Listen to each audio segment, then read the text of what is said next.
house in Baltimore, and I know the Orioles are playing. The Wizards are going to be playing next week. We got the Ravens draft coming up in a couple of weeks. We've been examining all that, but I have my most fun this time of the year when hockey is going well, and at least until the puck drops, we can all dream a little bit. Mike Vogel covers all things Caps at WashingtonCaps.com as well as at Vogue's Caps out on Twitter. Tens of thousands of Rock the Reds follow him. And if we do this right, none of us are going to get any sleep for the next 7 or 8 weeks, right?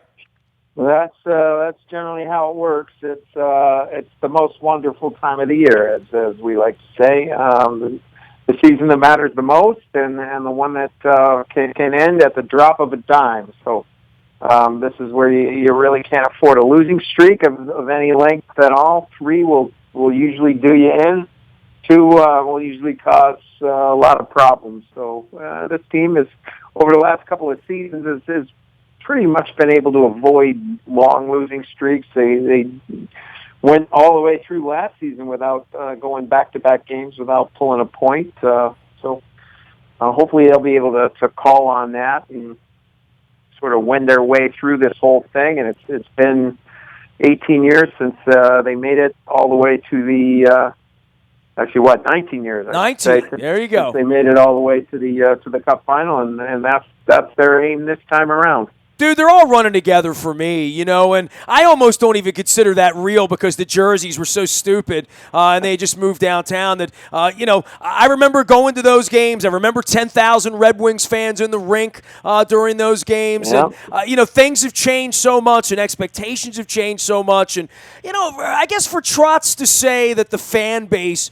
carries this thing up the hill, folks, we do. I mean, I was there when Kelly Rudy sort of stonewalled the Caps in '87. That's now been 30 years, I think if you're a Caps fan, you got a bone to pick with every team in the Eastern Conference and have some bad vibes. Although this Maple Leafs thing's kind of weird, right? I mean, they've never met. I'm going to Toronto, not just because I love the Caps and I love the fever of all of it, but this is a fascinating study to go into Toronto for 3 days to see what it means to those people there, where every place the Caps will turn on those 3 days next week, it'll be hockey, hockey, hockey, because that's the way it rolls up there. That's going to be a unique way to do this as opposed to maybe going to Columbus or even going to Pittsburgh or New York.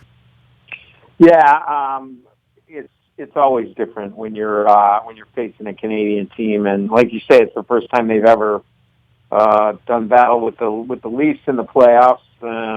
So it'll be interesting for sure from that standpoint, but I think the Caps can go to school a little bit on what it was like to face Montreal in the first round 7 years ago. Similar situation where you're facing the 8th seed. Hopefully the outcome's a little different this time around, but that series was also in a hockey mad town north of the border, and you see a little bit. It piles up on you, right? I mean, if it's 1-1 when you get up there, and anything that's where the momentum goes, and it goes in a place where there's a level of rabidity that, quite frankly, dude, I don't want to tempt that. You know what I mean? It needs to be 2-0 going up there. They need to squash them like a cockroach, like an 8 seed. Otherwise, this could get a little testy 7-8 days from now, right? Oh, I'm with you. I think you got to, you retain the home ice. You win those 2 games, and you try to go up there and you try to finish it. In a perfect world, and that's going to be a tall ask in a long order.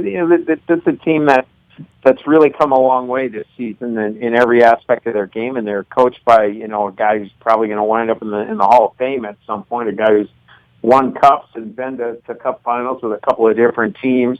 Certainly knows what he's doing behind the bench. Highest paid coach in the league, and not without good reason. But I'm with you. I think you got to get it done here. This is the Caps are a better team, a deeper team, a more diverse team, and there's really no reason for them to struggle in this series. I mean, the Leafs have a lot of high-powered offensive talent. They've got 3 lines that can hurt you, and they've got a guy on a 4th line who can score them too. They're young, they're creative, they're unpredictable. It's going to take everything that the Caps can do to to keep those guys in check. But to me, the best way to do it, and they succeeded pretty well at it up there a week ago today when they faced the Leafs in the last week of the regular season. Make them play in their own end of the ice, because that's where they're not so comfortable. These guys love to create. They love to score goals, and they've got a lot of finish, and they've got a lot of offensive wherewithal, but they're not as good in their own end. And, when they took to the ice to practice today in Toronto, they've got a couple guys that are missing on that blue line. Now, whether or not they're ready to go for game one remains to be seen, but they're missing Nikita Zaitsev, who's a top pairing defenseman for that team. A kid they signed out of Russia who's a rookie this season and is probably their best all-around two-way defenseman. And then they're missing Roman Polak, who's their most experienced defenseman. This is a team that doesn't have a ton of blue line experience. This guy's played 600 games in the league. When you look up and down their lineup, I think they have something like 80 games worth of postseason NHL experience, and about half of that is Roman Polak himself, and he's a third pairing guy who plays 15, 16 minutes a night and can be exposed because of his foot speed or lack thereof. So it's going to be up to the Caps attack to sort of exploit the soft underbelly of that Toronto defense, and that should be enough to neutralize the Toronto attack, which is for sure a formidable group. And as the years go forward here, they're only going to get more. So when I look at this Toronto team, they remind me a little bit, some ways, of the 07-08 Caps, who were getting in for the first time, and we're a young bunch of creative offensive guys,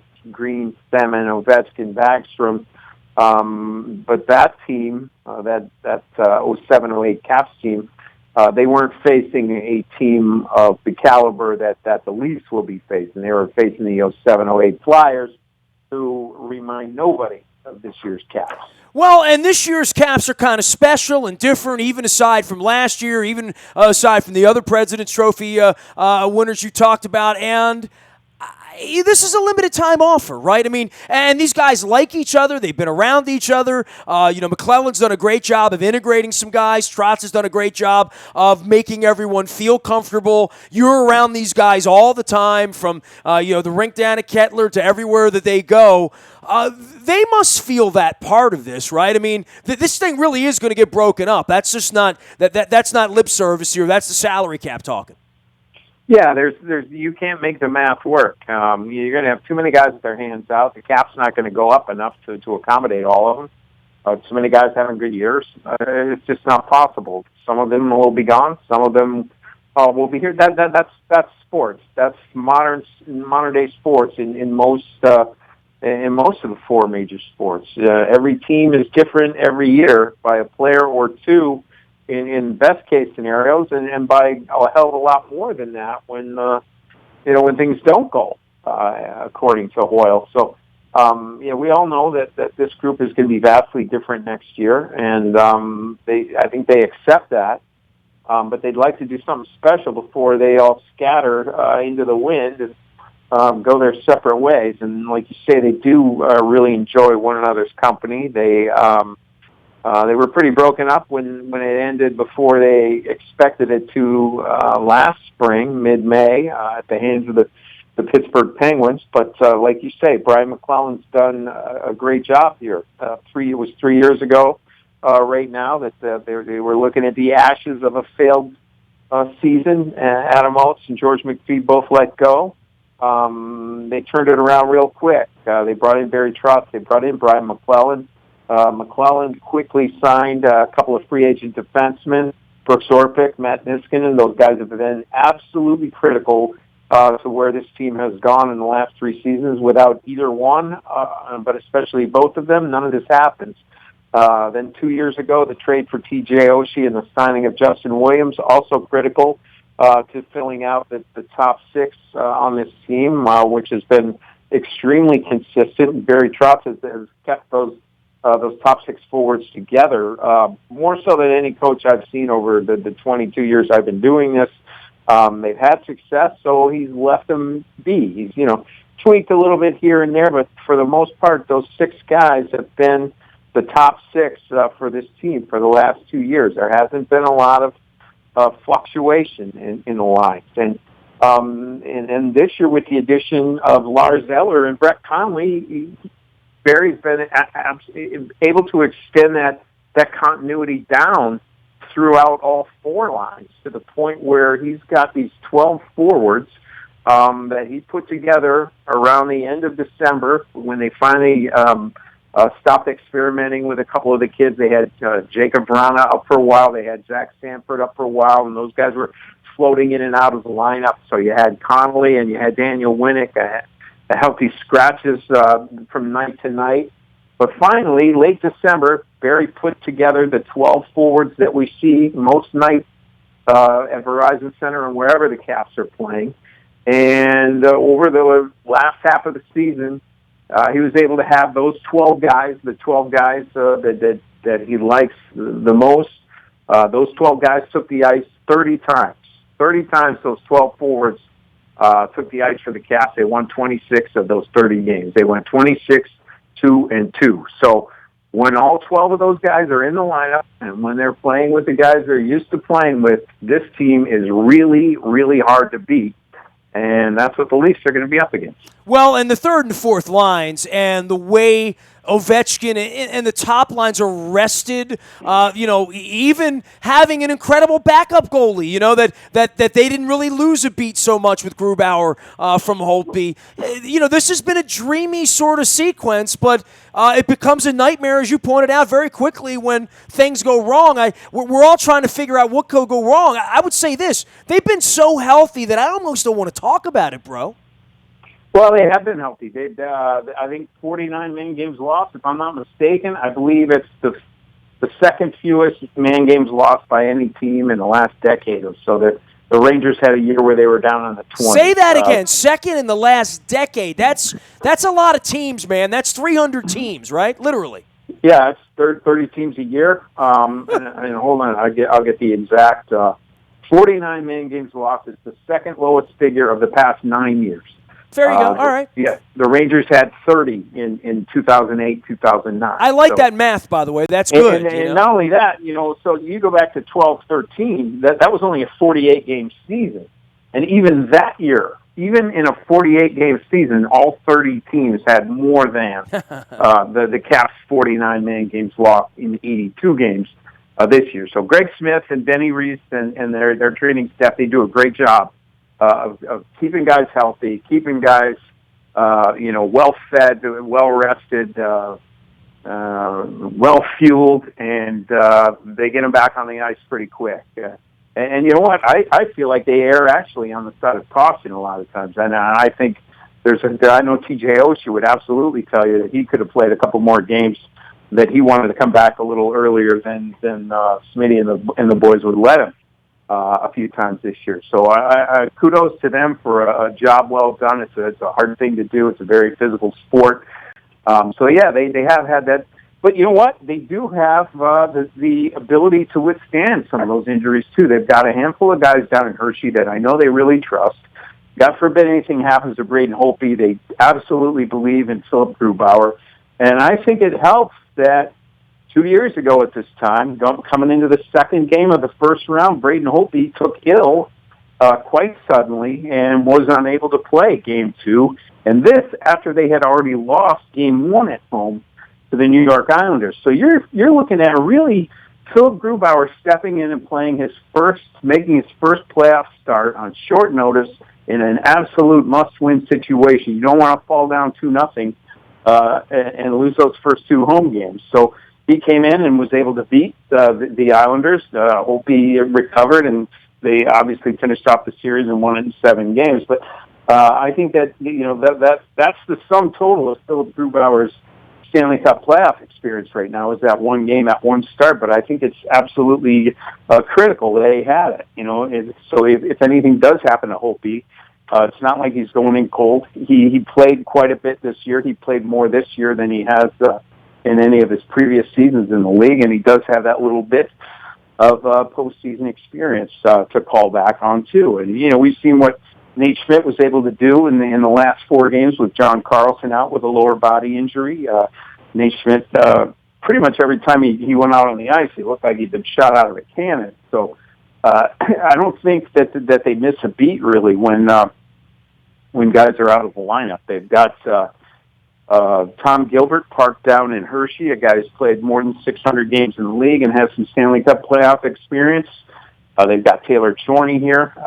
So they go about 9 or 10 deep on defense, and they have a few forwards, including Vrana and Chandler Stevenson and a couple others.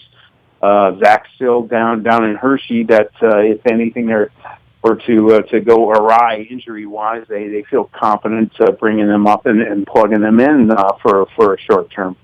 Concerns for you going in? I mean, anytime we look at any team and look, I'm worried about their health, which should be the last thing on my mind because they've had such good fortune. But I don't feel like there's anything about them that, I mean, if the defense was a little weak, that's what Shattenkirk was all about. I mean, it feels like they've addressed just about everything, and now it's go time in a way that I don't think it's ever been for Caps fans, right? I mean, this is sort of the peak of the peak where you look at them, and in past years, you knew they had some deficiencies defensively. You knew they had some injuries coming in. You knew, I think, even on the coaching side, some of those years, you'd look and say, well, I wish we had Scotty Bowman or, whatever it would be. That's not the case right now. I don't think the Caps should wish for anything here other than 60 minutes of good hockey every other night. Yeah, this is the best team they've ever had. They finished with 118 points. They had more points last year. They had more points in 2009, 2010. I would submit they had a much harder schedule this year. I said that at the beginning of the season that I believe this team was better than last year's team, but they might not finish with the same record or as good of a record because this year's schedule was probably the worst I've ever seen. The most grinding, the most grueling. It was very condensed. There were probably 5 games that you could point to and circle on the schedule back in last June and say there's no way in hell they're winning this game, this game, this game, or this game. And it played out that way. Folks, what's amazing to me, because, Trotsy and I do this thing together every year, and we swab for the Bone Marrow Registry and our friendship and all that. And, I looked at the schedule back in November and December, because I didn't want to do it in November, December. We did it early in the year last year, because that's the way it just kind of played out with football and with where I was in my life. And this year I looked, and there were only 3 or 4 dates between January, February, and March. Out of 90 days, there were only 3 or 4 dates that were even physically, humanly, Barry was going to be in D.C. or Virginia and there wasn't a game and they weren't on a plane to Boston or Ottawa or wherever. I mean, it really was kind of alarming to me. Like, I felt awful about taking him away from his wife and kids, quite frankly. It was, they had tens of thousands more air miles this year than last year. The biggest increase of any team in the Eastern Conference. It was staggering, some of the things. They played 7 games in the greater New York area, 3 against the Islanders, 2, these are just road games, 3 against the Islanders, 2 against the Rangers, 2 against the Devils. They made 7 trips up there to play 7 games. None of this, hey, well, we're up here, let's play the Rangers and the Islanders. No. 7 separate trips, wow. Including 3 times going up there twice in the same week. So, the NHL schedule makers quite often don't make a lot of sense, but this was one of the more bizarre ones that we've ever seen. And, they got through it, and they came through it, to me, with flying colors. I thought they were, whenever the moment was big this year, they seemed to win, to seize the moment. Columbus comes in here with a 16-game winning streak looking to match the all-time NHL record. Caps smoked them 5-0. The Penguins come in here for the first time after winning the Cup back in mid-November. The Caps are playing second games of a back-to-back set against a rested Pittsburgh team. They smoked them 7-2. every time that they were faced with a challenge, I thought they met it and they accepted it. And they haven't given us any seed of doubt, which is really maybe no, the California trip that weekend. But hey, Vogues, man, I've been young in California. I'm still young in California. Well, even that, Nestor, they were used to the last 3-4 years. They go out to California. Those 3 games have been spread out over 5 or 6 days. This year, those 3 games were played in 4 days. So it's really hard to go out to fly all the way to the coast and within basically 24 hours play a game, then have a day off, and then play 2 more games and then head right back home. And then play a game the day after you get back, too. So, again, it was whacked, but they managed to get through it. They did have a little bit of adversity to deal with here or there, but, again, I think that's not necessarily a bad thing either. Coming out of the bye week, they scuffled a little bit. What's really impressive, though, is the fact that when they were their wheelhouse is playing every other day. They had 44 games where they were playing on exactly 1 day's rest. 44 of their 82 were played with exactly 1 day in between. And they won 36 of them. I think they went 36-5-3 in those games. Now, if you look at the playoff schedule, that's exactly what you're looking at. You're playing every other day. And Braden Holtby in those games, he was 24-3-3 with a goals against of around 1.6. So that's Holtby's wheelhouse. That's the team's wheelhouse.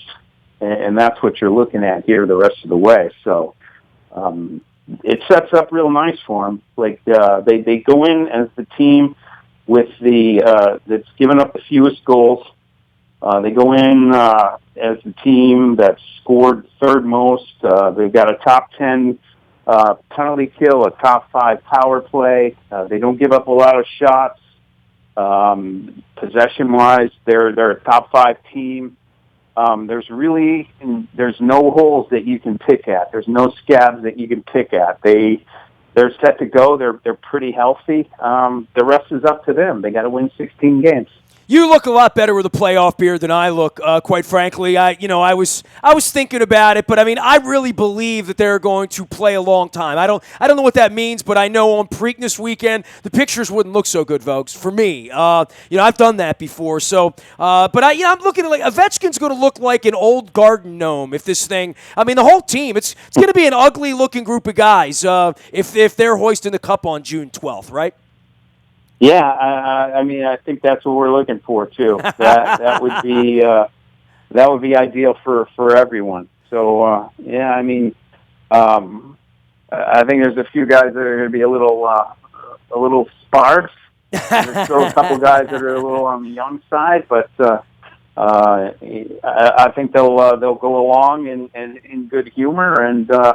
They'll happily not pull out the razor for a couple of months if that's how it plays out. Well, my beard's going to get weird, hopefully, before it's all over with. And I hope to be seeing you in, Washington, Toronto, Pittsburgh, or Columbus, Lord knows, Montreal, New York, Ottawa, Boston, wherever it's going to be. I'm strapped in, folks. I got my seatbelt on. I'm ready for the ride. That's right. Well, you definitely need the seatbelt, man.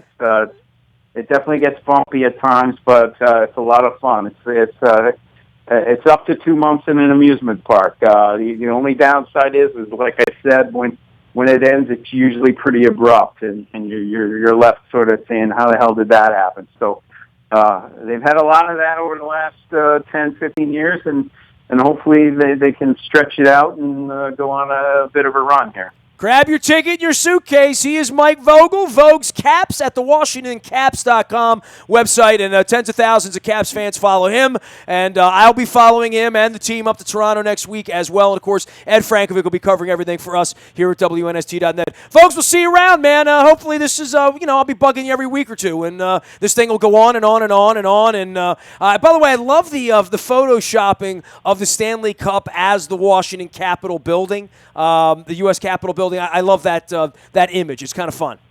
It's cool. Yeah, I hope Anytime, man. I hope to be doing this a lot over the next couple of months. I'll make sure to bug you. He's Mike Vogel, Vogue's Caps, out on Twitter as well as WashingtonCaps.com. All right, you can find me for anything you need. Craig Laughlin joined us this week, and we're going to get Smoking Al around here and Beninati before it's all over with. We've been talking a lot of hockey around here this week, and we're going to mix in some Wizards, some NFL draft, and Ravens, of course, and following the Orioles every night with Luke Jones. We will not be missing a beat as I head off to Toronto next week. The Buy a Toyota Audio Vault is there for you 24 hours a day from anywhere in the world on your mobile device. Just download the TuneIn Radio app. We do come in crystal clear. You can listen live from anywhere as well. It's all brought to you by buyatoyota.com. The morning newspaper ships to your email inbox at 7 a.m. That's powered up by Planet Fitness and PlanetFitness.com, where it's still $10 a month to get in the best shape of your life. There is a Planet Fitness near you. And any breaking news happens first on our WNST tech service. That is brought to you by Coons Ford of Security Boulevard. And Dennis Colossus will be here on Thursday driving you home from 3 until 5. It's a great week. The weather's gotten better. The birds are playing. We got basketball and hockey. We got great concerts in the region moving around. U2's even touring this year. So I'm shiny, happy people right now. The London trip is up for sale. We got $100 off for that. Anybody wants to join us for the Ravens and the Jaguars over at Wembley, and we're waiting on Green Bay, Nashville, Minnesota, and Oakland. Hopefully get those dates and the road trips up for you next week while I'm up in Toronto. We are WNST.net, AM 1570 and WNST Towson, Baltimore, and we never stop talking Baltimore sports.